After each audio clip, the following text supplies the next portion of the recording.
Hello, and welcome to 3 Ages D&D, the show where I overthink many aspects of Dungeons & Dragons. I'm Ross, and today I want to talk about the Death Spell. There is a legend of a spell known as the Death Spell. The existence of this spell is denied by both the Church and the colleges of magic.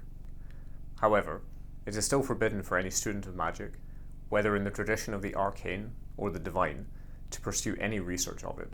It is supposed by some that the demonologists of the Church have collected many variations of the spell and hold them deep within their vaults, which they study in order to develop countermeasures should the spell ever resurface. If the spell does exist, it is difficult for anyone outside of the demonologist to access it. Almost all knowledge and records of it have been scoured from the Empire. However, that does not prevent people from trying. Even fragments of scrolls and writings that contain the merest mention of the death spell can sell for hundreds or thousands of gold pieces on the black market. And every few years, you hear rumours of some wizard who has rediscovered the spell and is willing to sell it at a hefty price.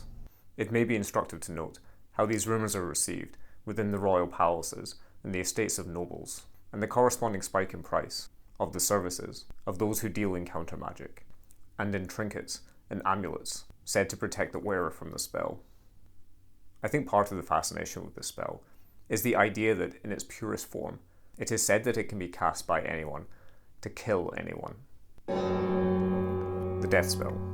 Level 1. Choose any living target you can see within 60 feet. The target immediately dies. Of course, there are variations. Some would-be assassins prefer a spell with more flair to it, or like to give their victims a chance. The Death Spell. Version 2. Level 3.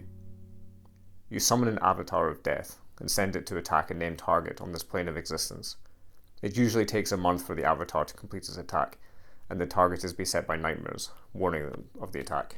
Even death can be delayed or bargained with for some time. Some avatars of death can even be appeased with games and riddles, which limits the usefulness of this spell if your target is especially cunning. The Death Spell. Version 3. The Death of Time. Level 5. You choose any living target that you can see within 60 feet. The target immediately ages by 2d6 years. Enjoy.